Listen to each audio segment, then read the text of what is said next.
Hi, I'm Greg Mostreader, and this is my podcast on trends of development of technology and our society. And today here with me is Mable Jiang, Chief Revenue Officer of STEPN. Hi, Mable. Hey, Greg. Thanks for having me here. I'm very excited to have this conversation with you because STEPN is one of the fastest growing Web3 companies, one of the unique examples of how guys created a service that helps mass adoptions, but also there are many questions regarding how it's being operated under the current market conditions and what the future of Web3 in general and move to earn in general is, and STEPN in particular. And also you have a very unique experience in Web3. So lots of questions. But first of all, I'd like you to start by briefly telling our viewers and listeners about your experience in Web3, how you got into that area. Because this is something that is very interesting for many of my viewers. They are asking questions. Web3 is booming. This is very interesting, but how do I get in? What is the typical career path? Or is there even one in this sphere? Yeah, sure. Happy to talk about that first. So hi, everyone. My name is Mable Jiang. I think Greg already introduced myself as the Chief Revenue Officer of Find Satoshi Lab, which is the team behind STEPN. And also we have a few other products within our suite that we were developing. So I guess I can maybe talk a little bit about my background first, right? So I started in crypto back in 2018. That's like right after the crypto peak of last cycle. So a lot of people learn about crypto probably around 2017, like when Ethereum, when Bitcoin became very popular. I personally financially invested into it, but really didn't learn a lot until the beginning of 2018. So before that, I started my career in banking in New York. So I was doing corporate restructuring for about close to 3 years. And then after the initial career of primarily around restructuring, I felt like I wanted to explore something beyond just finance. So I stepped into a corporate strategy role within a large unicorn company in China at that time. But very soon I learned about Web3. And at that time, we don't really talk about Web3 because Web3, this is a notion of you own your data. It's about the self-data sovereignty, that type of idea. Like at that time, people would just talk about this industry as blockchain industry or crypto industry. At that time, I was very fascinated by the idea of whether, having something on chain, you can actually own it yourself through, being stored on the non-custodial wallet, or, you can guarantee the execution of certain things with smart contract, this and that. So I started to learn about it myself, and then decided to quit to my previous job. That's only lasted for about 4 months or so, and joined a family office in China at that time. So I was doing a lot of research, doing, a lot of the founder interviews and just, chatting with people and go to a lot of developer conferences and whatnot for those 2 years, primarily 2018 and 19. And I realized that crypto or blockchain industry is extremely, extremely global industry where there were a lot of people they can, even before the COVID era, people started to work at home and then work remotely, and then they can work with each other even if they haven't met each other yet. So that was very fascinating. So I thought, if I could work with, my bilingual ability as well as my interest with a group of people around the world, that bridging the information gap could be a huge alpha in investing and stuff. Mm-hmm. So in 2019, I decided to join Multicoin Capital, which I think quite a few people know about it because of Solana. They were the biggest investor in Solana. At that time, it wasn't very famous, but we both shared the idea of being able to bridge the information asymmetry between Asia and the US. So I decided to work with them together. And then obviously I'm still in Asia, and then everyone else on my team is in the US. And then oftentimes we just chat on Slack and then share a lot of the information observation that we have locally.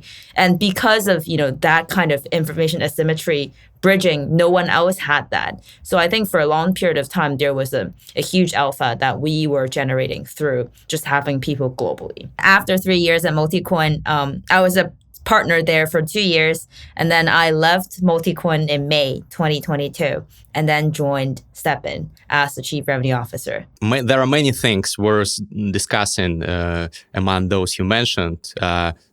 Actually, one of those that fascinates me a lot is this information asymmetry between Asia and especially mainland China and the West, which is why I'm learning Chinese currently, and I'm intending to go and live for some time in China this year. So this is something that I also experience, this asymmetry, and that I want to work with, including with my personal blogs, etc., etc. So for viewers and listeners interested in China, more content on this interesting country will follow. As to your career path, and joining the move-to-earn industry, how did you decide to go work for STEPN? So were you a move-to-earn enthusiast at that time, or you, with your vast experience with deals with Web3 projects, you saw potential in this project, but you were not like an active user? What was the first time that you learned about STEPN? Probably some early stage? You might be surprised, but I was longtime friend with Jan, the co-founder of STEPN. And then through him, I got to know Jerry very early on. Because of that, I was probably the first investor that they talked to back in the days when they were trying to raise funds.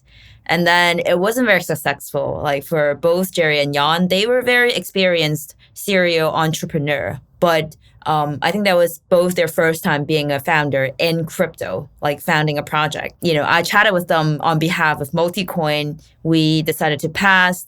But I still think they have very high potential. I personally think very highly of both of them. So after briefing the firm, because the firm already passed, I decided to personally invest it in this project. At that time, we still call ourselves STEPN instead of Find Satoshi Lab. I was one of the earliest investor of STEPN at that time.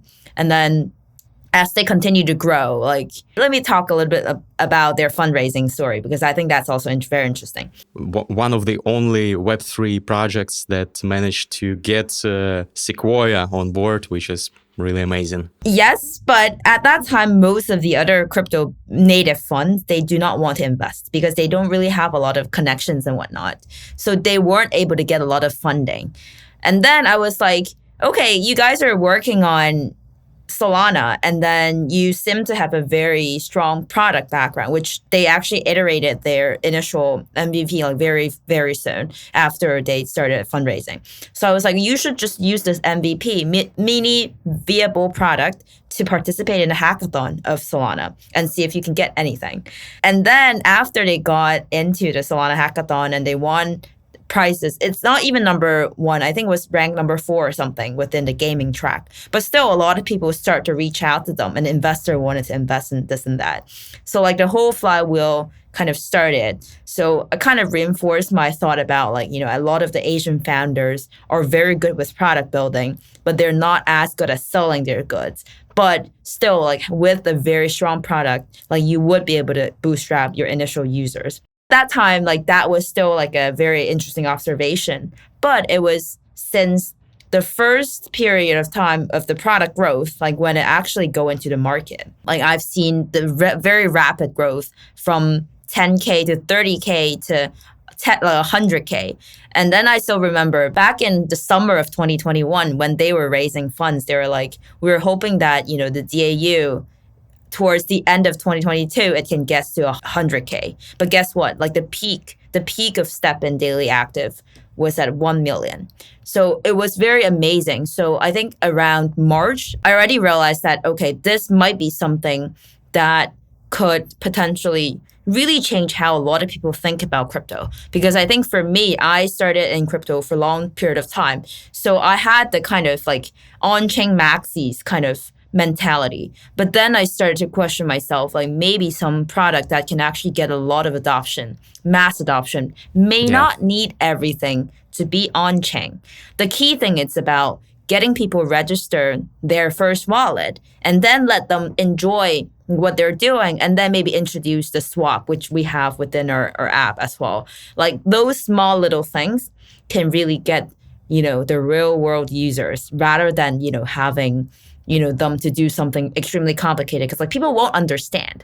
So then it really changed my mentality. I was like, I know nothing about consumer growth. I know nothing about these. And I think really this is something I should start to learn about and also like try to maybe grow with them because I really see the potential. And then I reach out to Jerry and say like, I wanted to join you guys instead of just being the investor. So that was the story. Great story. Thanks for sharing. And by the way, I forgot to mention that you have an amazing hard loan podcast. Although I cannot understand the episodes that are in Chinese, many of them are in English. And I do urge everyone interested in Web3 to go follow this podcast via the link in the description. There are episodes with many Web3 experts in English and in Chinese. Some of them, by the way, also with Jerry and Yon. Check it out. Let's talk more about STEPN. This is a company that I think fascinates many people, including myself. By the way, disclaimer, I am a long-time STEPN user and I'm an official STEPN content ambassador. I am also emotionally and financially invested in this company. First question that would come to mind to most members of my audience would be what's happening right now, because many people have heard about STEPN, many of my audience have used it, but many of them have heard that with the crypto winter and this recession overall, the prices have gone down. Less people like are using the app right now. What's the situation right now? And maybe you could give a brief overview of what happened to those who don't know what we are talking about. Yeah, for sure. Happy to maybe just talk a little bit about what, STEPN has been through and then what we are planning for the year ahead. I think admittedly, everyone within this industry would have experienced some sort of user drop. So I think that's not a secret at all. And we have as well. But still, I think within the app, we still have quite significant of number of DAU. I would say compared to the peak, we were dropped around 60 to 70%, but we still, I think, remain a very high DAU compared to a lot of the product. Obviously, like those are not on-chain activities because when people are like playing within the app, like they were just using the centralized server only when they need to have some sort of asset like change, right? Like if they want to sell the GST into USDC or maybe they want to, buy anything, like they would need to use the swap. So that's like considered on-chain. So on-chain data, like kind of lower number, but reality within the app every day, we still have quite significant numbers of users. In terms of what we experienced in 2022 for the whole year, so I think like the number goes like what I said, from 10K to 30K and then 500K. And by the time we got on Binance, it was around 100K DAU. And then immediately after, so that was the only on Solana. And then after we got on Binance, we also started the second chain, which is BNB chain. At that time, it's called Binance Smart Chain. We started to do multi-chain operations, and then the whole audiences of STEPN, because of the price surge and this and that, it went up a lot. In April and May, we see like a very, very significant growth of the users, but also like a bubble, obviously, within the app and also like the whole market, right? I think if people are not familiar with the crypto market, in June, we experienced Luna crash, right? And then very soon after, not very soon, but like after that, within this year, we also had FTX and this and that. So very, very trippy, the whole thing. But I would say like one thing about the user growth in the early days that we had experienced is that having too fast of a user growth in the early stage is definitely not as healthy, because like people come here, a lot of them are no longer just came here for the health or just kind of enjoy the fun. They're actually here to speculate. Like they try to make a lot of fast money, and which is not good. So starting from June, after the Luna crash and the market correction and this and that, like we are seeing the drop of users, and because like a lot of them actually came in for the money, and if there's not enough money for them to make, like they will leave. But what remains within the app who are still using every day are the ones who actually wants to spend time with their family, or maybe just like kind of incentivize themselves, continue to exercise. So like after 5-6 months of gradual corrections, and then the market obviously washed some people out, we are still having a lot of very loyal community members on Twitter, on Discord, who are still interacting with us. So now today, like what we are focusing doing is that try to reward people both emotionally and in some other way, like, with certain financial incentive, but not very strong financial incentive. It's all about like try to give back to community what they've provided us. So we try to create, say, a few in-app events that allow people to engage with the app and have more fun and have new things to do. Or like we are going to bring in the achievement system that we previously planned out to help people know better about like where they are within the whole system and this and that. So I think all of these that we are doing and then we'll continue to do this year in 2023 is about providing a lot of engagement within the app, and then for users to be better engaged among themselves and connect with each other. Because I do think one thing about crypto is that people are too focused on the screens, and you don't really get the time to really, put down your phone or get out of your room and just, spend time with the real world people. And one value that we saw from, operating STEPN is that people actually get together.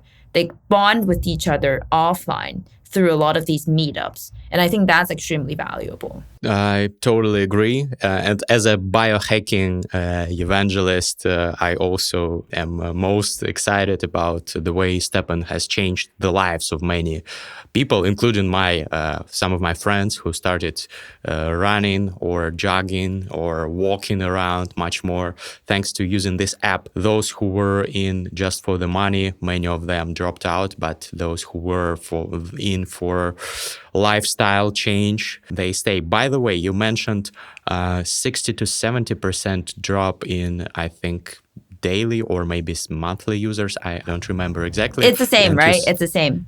Mm-hmm. We still have more than 1 million monthly active users. Mm-hmm. At the peak, you had more than 1 million daily users. Now you have several 100,000 daily users or something like that. That's right. Across 3 different chains, Solana, BNB chain, and Ethereum. What does a chief revenue officer do at such company as Find Satoshi Lab, STEPN, and other companies of this group? What's your typical day at work like? I know that you do many things like media, like podcasts, but if we focus on the chief revenue officer role, can you please go over your workday? It's interesting that like people like to ask a daily life or what's the typical day for you. So, like working at a startup and try to grow product, it's really not like you go to, do banking and then you typically come to the office 8:30 and then you start drinking coffee and then you do the spreadsheet and this and that. It's not like that kind of role, right? So I can probably talk a little bit more about my responsibility. I would say the TLDR version of that is that I spend quite a bit of time thinking about the next step of the company strategy, like what we should do or focus on to kind of continue to drive new growth of the company. The growth meaning, maybe some product that we haven't really, some idea that we never thought about, or maybe some partnership that we could potentially explore. But then usually from one idea to something that we execute, we try to make it more systematic in a sense that, let's say if there is an idea about, growing a partnership. So maybe we can think about within the same category of the partners, who else might be interested in working with us, and how do we, in a similar replicable structure, to continuously doing this type of partnership, so that like once we were able to build up the structure, then our team business development side, like, they can continue to follow on, right? So a lot of those is about thinking about lead generation and then try to get the first case to be successful, and then try to replicate that to do in multiple times with many other partners that are in the same category. That's for the partnership. For like the new ideas, right? Like say we've already had STEPN, right? So how do we really leverage what we learn from STEPN and try to scale it and help more people to build some applications that can be used by people? And that was really inspiration we got for More, because More, essentially the Launchpad, is trying to help people to launch their applications, their projects, with the beginning of launching the initial Genesis NFT issuance and then get the bootstrap the initial users, the initial community. Because I think the STEPN's experience told us that if you want to build an application, a project, the best way to bootstrap your community, your initial organic group of users, is actually through airdropping or giving away the Genesis NFTs that we had, which was exactly what we did. I mean, obviously, sure, we did have our governance token GMT, but like NFT is extremely important when it comes to building a community. So like if we are talking about some of the co-creation projects, or maybe there are some other type of groups that need some sort of membership passes, utility membership pass, all of these needs a launchpad or a place for them to issue their Genesis NFT and find their true fans. So I think this is really like what I try to constantly think about, like what we built in one case that were successful and then can continue to scale it into something that can be replicable. And that is extremely relevant to the growth, to the revenue, and then to the long-term strategy of the company. This is interesting because you say that basically, if I'm not mistaken, most of your job revolves around some strategic thinking about some visionary stuff. And this is really captivating. But this is probably something that makes Web3 industry really stand out, because there are so many new ways to do things, new opportunities that have never existed even before due to some lack of technology, for example. Yeah, what I would say is that I think what Find Satoshi Lab was trying to do, there's nothing like breaking technology or like at the frontier of technology. It's also about, I think, a lot of things that are non-technical. It's about like, how do you leverage your experience of building community? How do you identify, successful cases that, you previously were able to achieve and then try to scale it, right? A lot of those are kind of around both a deep understanding of your business, as well as like try to think of it, larger way that, what is the best way to try to make sure that you ride on the success and then keep building on top of it and then help more people to grow. So, and then it becomes from one product evolves into a ecosystem. Yeah, looking forward to more news about the development of your ecosystem, because this is that I think could change the market, and STEPN being like the pioneer in many areas, and Find Satoshi Labs being a pioneer in many areas. In any case, it's interesting to follow, and I recommend everyone listening to this or watching this podcast follow the news on the company, and I'll give the links to the STEPN communities in the descriptions for everyone interested. Another question regarding your role. You spoke about many areas where you are involved. Obviously, there are things that you cannot talk about due to trade secrets and stuff like that, but maybe you can give one example of one of the most challenging tasks that you had in your role as the Chief Revenue Officer, and how you managed to cope with it.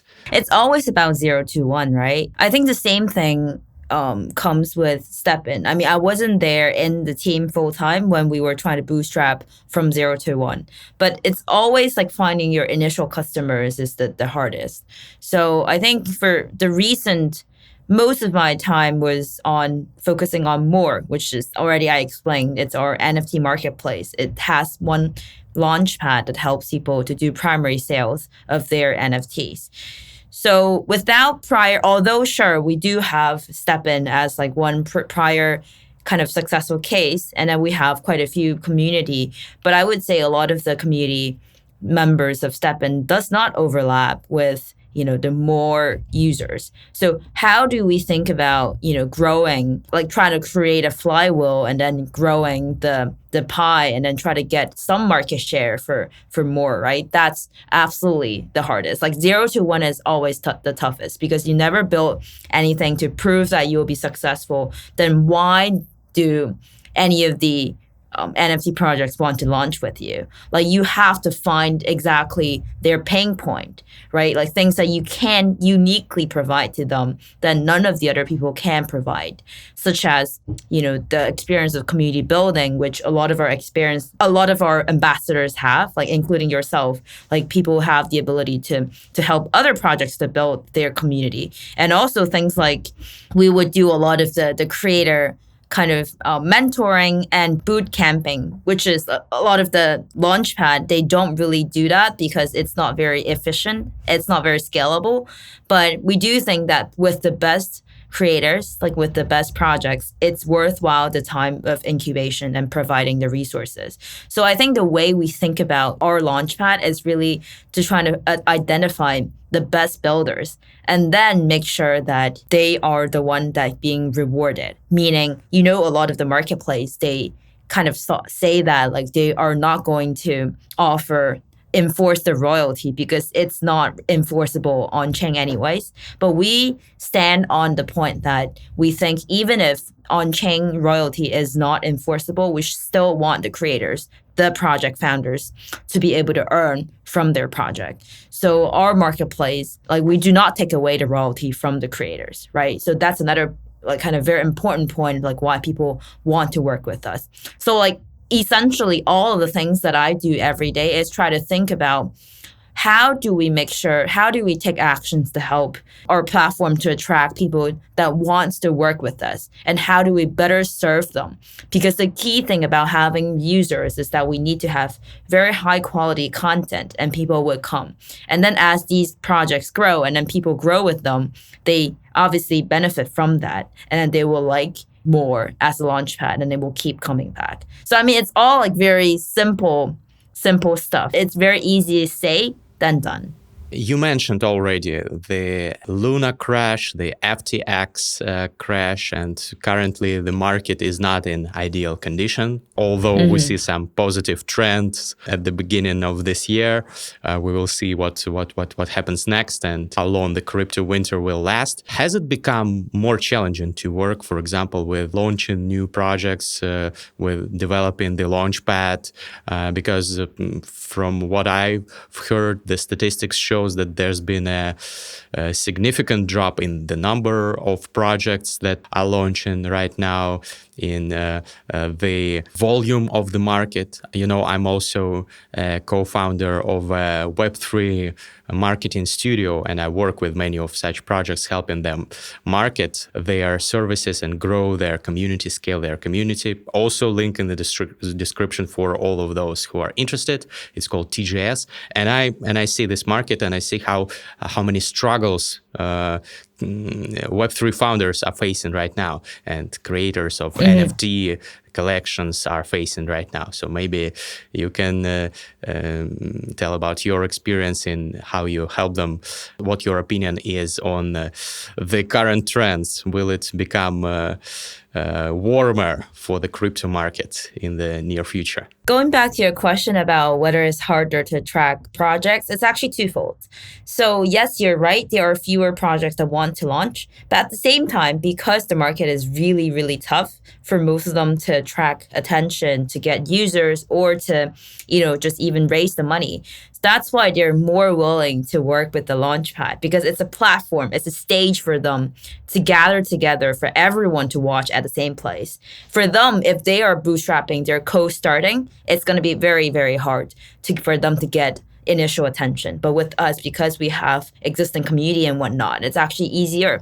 So although there were fewer number of projects that want to launch at this time, I would say a lot of them that are high quality, when we reach out, like they were also very interested in the idea, because like they know that having the collaboration means like they could potentially get more users and audiences' attention. And that's very important for any projects at the early stage. And then to the second part of the question about my view on the market, generally speaking, the macro economy is just relatively tough. So I wouldn't kind of just say over-indexing is a crypto-only thing. What I would say is that I think this year it's kind of like similar to 2019, where like the first half of the year might be interesting because like the market really like after FTX, it hasn't really been so long. And then there's already, some sort of there's already some sort of uptick. So it seems like markets still have some confidence, but I don't think this is the end. But like again, like this is not a financial advice, right? Obviously, like we were not building any of our product based on the market condition and whatnot. But I think this whole year is going to be interesting in the sense that it's a good time for us to build, because when there are not that many people that are speculating, we get to have the room, the space to experiment different types of things. Because like people are not really here to try to earn money, and then people are not gonna, they're gonna be more tolerant to you, and then they will allow you to do all kinds of things and give you feedback, honest feedback as users. And then like as we continue to build more things, I think in the upcoming year, which we hope there's like a major improvement within the market condition, I think we will be ready. So I think it's, again, like all of us know, it's very tough right now, but it's also the best time to build. Like people won't be extremely serious about like even if you make mistakes, like it's okay. Like you can still restart and then do something else. It's all about like how you think of it. And from our builder perspective, it's a good time. I really liked your phrase, it's time to build. I remembered the article by Mark Andreessen, I think, which he wrote during the COVID time. Also, link in the description, guys. Everything that we are referencing, you can check out and learn in more depth. I do recommend this text. Very inspiring. I'd like to also discuss with you your views on the future of Web3 in general, in a more like philosophical context, because many Web3 enthusiasts, builders, and founders and investors like yourself are very enthusiastic about the way it's gonna change the world. Well, obviously, there are many different use cases of Web3, of crypto, that are only emerging at this time, and people are discussing how it can all change even the way the society is governed, the way people live, interact with each other. Maybe it will help create a better future for the world. What is your opinion on that? Are you enthusiastic about these global changes that may or may not occur due to Web3 technologies? And what is the area that you are most excited about? I always like to answer questions in two folds, and same as this one. So let me talk about a little bit what crypto really can do, or what Web3 stacks can do. I think it's the first time in human history where people have the lowest friction of transaction across the world, right? Like you don't need any banking infrastructure. You don't anything like protocol like Swift to approve you to send money from one place to another place. If you were in the US, you want to send say 10 million to Africa, that's probably like, it can feed a whole city in Africa for a long period of time. In a finger snap, like it will just send through, right? That's just like nothing can compare that. Like people don't really realize that, but compared to the Bitcoin UTXO model, the Ethereum account-based model is just such a fascinating innovation where everyone can send each other some sort of transactions within the finger snap, and that's really amazing. So I think this is as simple as that. But then at the same time, I think more importantly is that all of these tokenomics that we are talking about every day on blockchain, it's the first time that we can very elegantly leverage these tokenomics to bond everyone with the incentive network. You can organize human labors, especially the ones that are digitized, through the distribution of the incentives on blockchain. One good example is Helium. I wasn't sure if that's like something you are familiar with, but essentially it's a network that incentivizes people to provide hotspot through the Helium hotspot network. And then like people will be able to use that IoT network, that the LoRa network that they provide, the network to do other things, and like such as sending this like very small bits of information. So that's just like one small example. But I think the idea is that because everything is on chain, when it is on a blockchain, because like everything on chain can travel very frictionlessly, you can literally use that as incentive network to move a lot of the human labor around. So that's the upside of crypto. But I think downside is that the computing, the storage, and whatever it costs on chain is extremely, extremely expensive. And I used to think that a lot of the things should be on chain and should be verified. But now I actually think differently. Now I think a lot of things, if they're not as worthwhile, they should just not be on, at least not on the public chain like Solana or Ethereum. Sure, like some of the people, they can run app-specific chain where like one specific blockchain just dedicated to one specific app. But like, the security and everything is just not comparable to Ethereum, to Solana, or to some, other, I guess, like global state public chain that we are talking about. But I think at the same time, it's going to be interesting that I think people are realizing that not everything is worthwhile to be stored and computed on chain, and only the ones that it's worth the money or worth the value should be stored and computed on chain. And the rest of it, I think people like sometimes they exaggerate a little bit about like how the blockchain can change your life, change the world. Sure, like I said in the first half of this, I think it is improving quite a few people's life and then make it very easy, especially for the ones who do not have a bank, who do not have the ability to organize the human labor across the globe. Now, a lot of people can do that.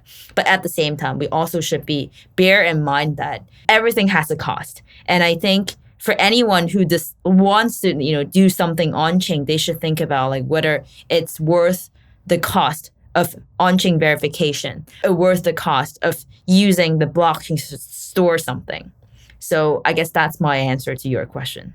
I really liked your point about the fact that you need to think about if it's worthwhile to add blockchain to your technology, to your startup, for example, because also working in this area, I see many projects where founders just decide to add blockchain to raise money because there is a lot of hype around this, but they actually don't need that for the particular technology. But I wanted to ask about the way that the blockchain and related technologies might change maybe the way that our society is run. You probably have heard about the Soulbound tokens, for example, the notion introduced by Vitalik Buterin, or the network state proposed by also other Web3 enthusiasts. Are you like enthusiastic, optimistic about that, or you think it's unlikely to happen? So I think the Soulbound token at the end, it's talking about like storing the important credentials that someone has, like the behavior someone has done or some sort of achievement that someone has done, and then as non-transferable NFT on like associated with that account, right? And then in the future that just becomes like I said, credential of that account. That's really the idea. It's very interesting and necessary. I think a lot of people were trying to even upload some of the off-chain state, which are not originally, some of the behavior, some of the actions that were not originally started from a blockchain, but they wanted to record that on chain, right? So at the end, it's not about how I think of this or like whether this would whether this makes sense to me or not. It's more about whether the market think it's worthwhile. Let's say some action, it's very worthwhile to be verified on chain, and everyone wants to verify that thing.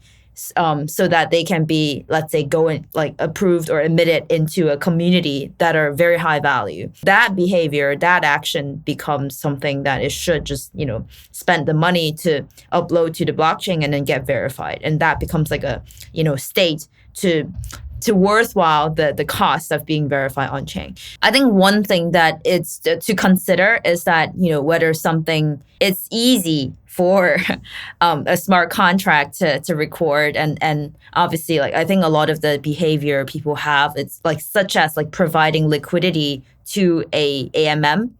Those are already activities that you can already index on chain. You don't really need to upload them. So those are easy. I think quite a few other things, such as like, if you do a lot of the very complicated activities and some of the states are off chain, that becomes a question because like, at the end, it's also something that, requires human resources and effort to put it on chain associated with your account.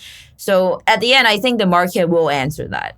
The market will justify whether something makes sense or not. If one person puts everything of like that he did in his past life on chain and no one verifies it, then like what's the point, right? So it's all about just demand and supply at the end. Yeah, we will see where this all leads us and the world. Dear listeners, dear viewers, if you want me and Mable to meet up for a second part of this podcast in several months to discuss maybe the future of Web3 or the Asian Web3 and crypto industry, drop a comment and maybe we can make this happen. Mabel, thank you so much for your insights. I will continue following the developments at Find Satoshi Lab and making content about the trends of development of Web3 and looking forward to listening to new episodes of your podcast. Thank you so much. Thank you, Greg, for having me. Have a good one. This was the Greg Must Trader podcast. Subscribe to us on all audio platforms and on YouTube. See you.